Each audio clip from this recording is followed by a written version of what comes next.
Somehow, the sixth sage was Gerudo.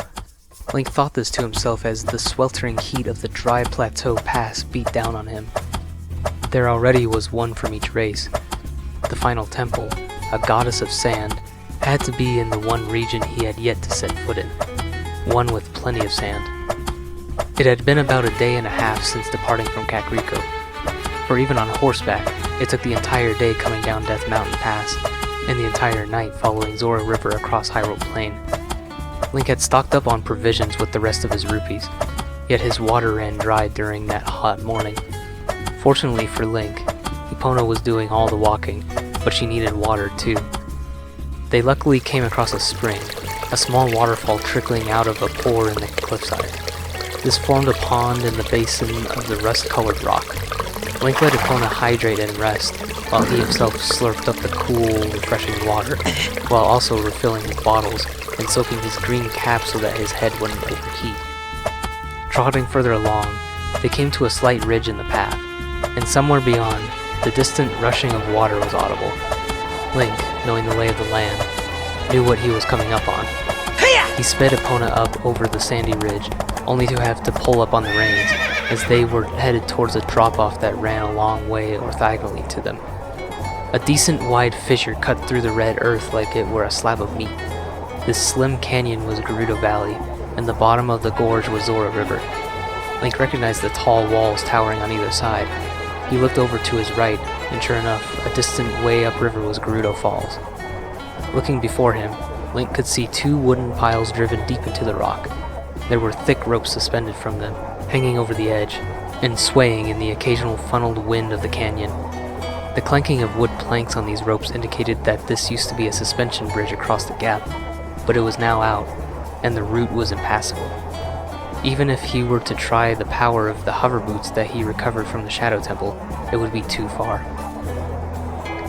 "Hey!" someone shouted from across the valley. It was a man, a tall Hylian with broad-set shoulders and a thick gut. Link was wondering what business a Hylian man like himself had in Gerudo Valley, let alone how he even got there. "What brings you here?" he shouted back. "I'm a master craftsman," he explained. "The Gerudo thieves broke this bridge, but I'm trying to fix it." "How did you get over there?" Link saw a large tent set up, along with a stack of lumber and coils of rope, plus a horse hitched up in the shade of an interesting rock formation. The man pointed to it. "Old steed over there can jump it easily. It's exhilarating. You should give it a try." Link couldn't believe what he was told. The gap had to be a good 30 feet. There were slight outcroppings where the bridge had been built, for the shortest possible span.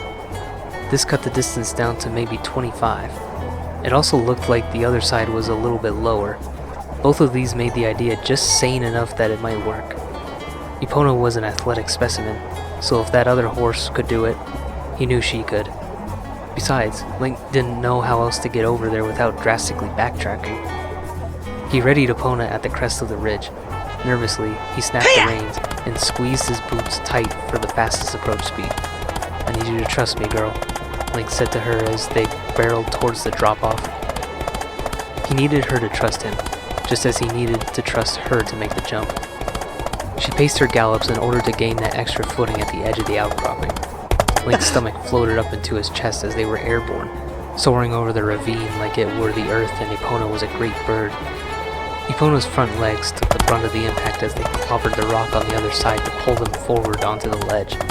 She gracefully absorbed it, though, and translated the velocity into her gallop so that she could decelerate. She had done it. They had cleared it. "Whoa!" the man shouted, but not as loud.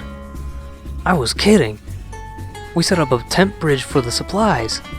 He pointed to a couple of 30-foot timbers behind the tent. "I didn't think you would actually attempt that. You must be crazy." Link felt especially bold after hearing that. He embarrassedly nodded with an awkward smile to him. In doing so, he got a closer look and saw that he was a fat-chinned, mustachioed bald man whom he recognized. "I know you," Link exclaimed. "You're the carpenter foreman from Kakariko Village all those years ago." The man didn't see it at first, but Link saw the recognition wash over his face. "Little traitor boy! Has it really been that long?" The carpenter boss came over to Link, who was still mounted, and shook his hand. "Where's your crew?" Link asked, looking around for them. The boss rolled his eyes. "They said working as carpenters isn't cool. No, they wanted to go be thieves like the Gerudo," he said sarcastically. Link smiled and gave a chuckle because of how entertaining their dichotomy was. But then he scrubbed it off, thinking of where they might have gone. They didn't. The boss man pursed his lips together and gave a frustrated nod, with a little worry in his eyes. Link turned Epona towards the west. "I'll see what I can do." "You really must be crazy." The carpenter boss gazed at Link with both amazement and disbelief. "Oh, I was headed there anyway."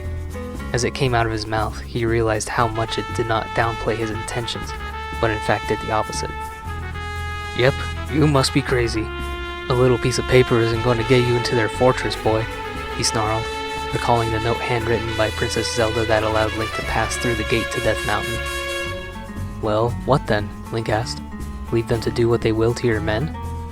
There was no telling what these women would do to 4 Hylian men who just waltzed right into their hideout. The man put his hand to his chin and sighed. "I warned you, but I can't stop you. You said you were headed there anyway?" Link nodded. He was no more daring than the carpenters, sure, but at least he was going to employ stealth and strategy. "Then make sure you make it back here safe." The frustration of his workers walking out on him had submitted to the worry in his eye. He may not have showed it around them, but he cared about them. "Like I said," Link repeated, "I'll see what I can do." With that, he snapped the reins, and Epona obeyed, galloping away and on through the plateau pass.